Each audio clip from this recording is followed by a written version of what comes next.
High কমিশনে ঢুকে জাতির পিতার ছবি নিয়ে অপমান করেছে, এত সাহস কোথা থেকে পায় আমি জিজ্ঞাসা করি।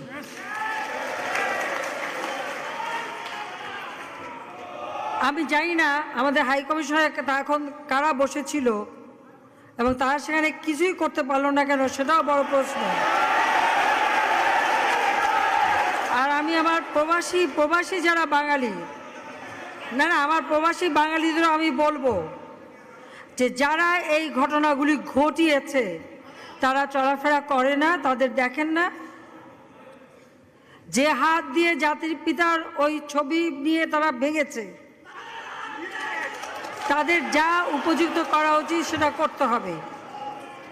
কারণ জাতির পিতার নাম মুছে ফেলার চেষ্টা করা হয়েছিল, তো তারিখ যেহেতু দূরের কথা, ওর বাপ তো চেষ্টা করেছিল এই নাম মুছতে, ওর বাপও চেষ্টা করেছে।